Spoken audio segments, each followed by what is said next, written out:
程毅的对手戏密码，5位女搭档，5种完全不同的她。你发现没？程毅这个人吧，你把他这些年合作过的女演员摆一排，会发现一个特别有意思的现象，每一部戏里的他气质都不一样。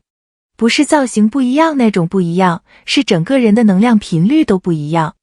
我跟你讲，我前几天半夜睡不着，刷到一个观众剪的程毅作品混剪，从琉璃一路剪到英雄志，剪到一半我就把手机放下了，因为我突然冒出来一个问题，如果我是程毅，我会怎么选搭档？你想想看哈，一个演员，尤其是已经到了程毅这个 level 的演员，挑剧本只是第一步，挑对手戏的人才是第二步。因为对手戏这个东西，说白了，你的搭档是什么节奏，你就得用什么节奏去接。他沉，你就得稳；他跳，你就得轻；他快，你就不能慢。所以今天这期视频，我不打分，不排名，不评谁配程毅最好，我就想跟各位一起做一件事，把程毅这些年合作过的5位女演员一个个拎出来，看看每一对分别带出了一个怎样的程毅。老粉应该懂我在说什么。这事儿其实粉丝群里聊过很多次了，但一直没人系统的说清楚。今天咱们就来捋一捋。行，咱们从最经典的那一对说起。袁冰妍、琉璃。这部戏对程毅意味着什么，我不用多说。说白了，司凤这个角色几乎定义了2020年之后整整一代仙侠男主的审美范式。后来你看其他古装仙侠男主，多多少少都能看到一点司凤的影子，压抑的、隐忍的，把炽热全部藏在最后一刻爆发出来的那种男主。但今天我不聊司凤本身，我想聊的是袁冰妍和程毅在一起到底碰出了什么。我记得有一场戏，应该是后半段那场2个人对视的戏，具体哪一集我记不清了，老粉应该知道我说的是哪场，就那种没有台词，全靠眼神的戏份。但就在那一刻，你能看到程毅整个人都在抖，不是表演的那种抖，是情绪压到极限，要溢出来还得压回去的那种抖。而袁冰妍那边呢，他不接，他就是看着他，他越静，他就越满。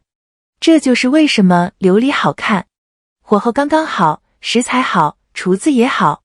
袁冰妍带出来的程毅是一个内敛到极致，爆发也藏到最后一刻的程毅，这是他后来很多戏的底色，但最纯的版本就在这里。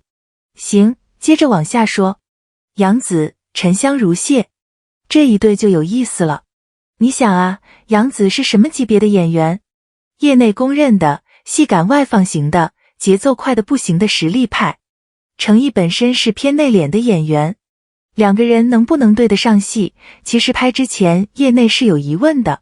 我先说清楚啊，别误会，我不是说程毅之前不行，我意思是跟杨紫这种节奏对戏，对任何演员都是挑战。结果呢？结果出来之后，我那时候是真的有点惊讶的。程毅没有去追杨紫的节奏，他反其道而行，他把应渊演得更冷、更端着、更神。他在杨紫那种鲜活、跳脱、像水一样的颜淡面前，主动把自己变成一块冰。这个选择，说白了，是高手开局，段位稳定才敢这么演。你想啊，跟一个戏感这么强的搭档对戏，常规做法是跟上他的节奏，不然你会被他带着跑。但程毅反着来，他用反差代替匹配，结果就是颜淡越灵动，应渊越神性，应渊越冷，颜淡越炽热。2个人的化学反应不是互相靠近，是互相成就。我知道当时网上有种声音说前期应渊太冷，不讨喜，但你回头再看那条人物弧光，他就是要从冷到热啊，前期不冷，后期热什么呢？这不是表演问题，这是人物设计，这点跑不掉。杨紫带出来的程毅是一个敢挑战自己舒适区的程毅，这一点很重要。张予曦、与君歌和南风知我意，这一组特别，他们俩合作了2次。注意啊，演员之间能合作2次，本身就是一个信号。这意味着第1次的对手戏默契是被双方都认可的，不然不会有第2次。这事明摆着。但我也得诚实地说一句，这两部剧的市场反响没有达到大家预期。我知道有人会说是不是张雨绮的问题，我先把这个问题挡回去，不是。在那个剧本框架下，那个播出档期下，那个市场周期下，任何演员来都很难做得更好。与军歌的剧本结构本身就有问题，节奏太散，南风知我意是赶在一个特别拥挤的档期播的，对手剧都太强，这跟两个演员本身的对手戏完成度不是一回事。你单独把两个人的对手戏片段拎出来看，构图舒服，气场对，节奏合得上。张雨绮带出来的诚意是一个有古典美学式配度的诚意，他俩同框，画面有一种配的感觉，这种感觉很悬，但你看到就知道。所以我个人的判断是，这两部戏没起来，不是这一对的问题，是项目本身的问题。两个演员本身都是在线的。行，等一下。我说到这儿，突然意识到一个事儿，你发现没有？我聊了3组搭档了，每一对带出来的诚意都不一样。袁冰妍带出来的是克制的他，杨紫带出来的是反差的他，张雨绮带出来的是古典美感的他。那这说明什么？这说明诚意是戏感型演员，不是 CP 型演员。你看那些靠 CP 红的演员，他们的特点是固定搭档、固定模式，磕到上头。但诚意不是，诚意是每换一个搭档，他就重新长出一种状态。这种能力，说真的，在他这个段位的男演员里不多见。老粉应该懂我在说什么。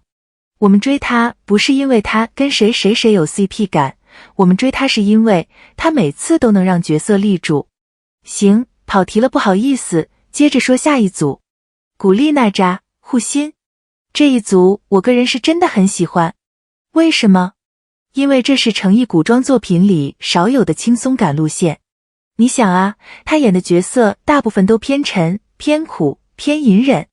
司凤是这样，应渊是这样，傅云深也是这样。但商承业不是，商承业这个角色会笑、会闹、会撒娇、会斗嘴。你知道这种角色为什么难演吗？因为对沉稳型的演员来说，轻比沉难。你让一个习惯了用眼神说话的演员突然去演活泼，去演喜剧节奏，那是另一套肌肉。古力娜扎在这部里就是那个激活他的人。娜扎本身的能量值就偏鲜活，他一来，整个戏的节奏就跳起来了。诚意在他面前，装备齐了，打法也对，他没有硬撑活泼，他是被对手戏的能量带动出来的活泼。这就叫会跟着搭档调整能量值。听懂了吧？这不是每个演员都能做到的。很多演员一辈子就一个节奏，给他配什么搭档，他都是那一套。但诚意不是。娜扎带出来的诚意是一个会笑、会松、会玩的诚意。这一面没有这个搭档，可能就看不到。李一桐、英雄志。最后这一组也是我个人觉得最被低估的一组。李一桐这个演员吧，业内的评价是业务能力扎实但低调。他不属于那种话题度很高的演员，但你只要跟他搭过戏，戏的完成度就有底。诚意跟他合作英雄志等等，英雄志是2023年上的还是2024年的来着？我查一下。对，2024年。你看我这记性。行，接着说。这部戏对诚意来说是一次突破。突破在哪儿？突破在他终于跳出了纯仙侠玄幻的舒适区，进入了带现实主义色彩的武侠。你看他在这部里的眼神明显更内敛了，不是司凤那种压抑式的内敛，是演员意识层面的内敛。他不再依赖大的情绪起伏，他开始相信小动作也能演戏，这是表演意识在升级的标志。李一桐在这里起的作用是什么呢？他不抢戏，他的存在让诚意有空间去做减法。如果搭档是个能量型演员，诚意可能就会被带着往外放，但李一桐是收的，所以诚意可以更收。两个人互相往内走，这种戏看起来平，其实最难。慢工出细活。李一桐带出来的诚意是一个正在长成演员，而不只是主演的诚意。这一面，老粉真的应该多看几遍。好，5组聊完了。我们回头看，袁冰妍的克制，杨紫的反差，张于熙的古典，娜扎的鲜活，李一桐的内敛，5个搭档，5个完全不一样的诚意，而这5个面全都是真实的他。这就是为什么我前面说他是戏感型演员。一个戏感型演员的标志就是你没法用一个搭档去定义他，因为他每一次都不一样。行，到这差不多该收尾了。咱们回到开头那个问题，如果我是程毅，我会怎么选搭档？我现在的答案是这样的，他可能根本不挑搭档，他挑的是能让自己长出新东西的角色。搭档是谁？是结果，不是原因。你品，你细品。一个演员到了不挑搭档，只挑角色的阶段，那才是真的成熟。所以你看，懂他的人会懂，他每一次合作都没有浪费。哪怕是热度没起来的那2部，他在里面也长出了别的演员长不出的东西。